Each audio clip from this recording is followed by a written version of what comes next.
केही हप्ता अगाडि मैले नेपालमा घरमा नै कसरी हामीले गड्यौला मल बनाउने भाँडा बनाउन सकिन्छ र मैले कसरी आफ्नो घरमा गड्यौला मल बनाउने भाँडा बनाएर सेटअप गरेको थिएँ भन्ने एउटा भिडियो देखाएको थिएँ र लगभग 7 महिना जति पछि अब त्यो भाँडा कस्तो भइरहेछ म तपाईलाई देखाउन गइरहेछु।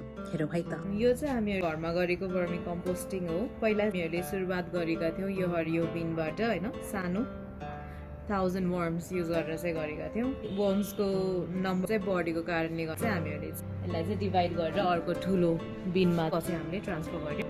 सो भित्र चाहिँ हाम्रो कस्तो भएको छ यो मल भयो हैन।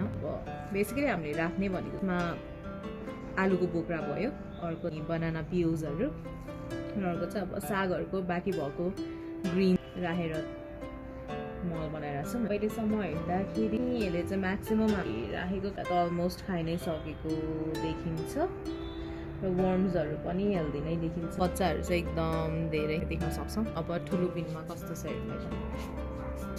न्युज पेपरले कभर गरेको थियो है, सबै खाइसकेको रहेछ।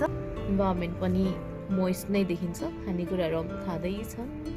यसरी हामीले सजिलैसँग घरमै उपलब्ध हुने सामानहरू प्रयोग गरेर घरमै गड्यौला मल बनाउन सक्छौँ। घरबाट निस्केको जैविक फोहोरलाई हामी घरमा नै सजिलैसँग व्यवस्थापन गर्न सक्छौँ।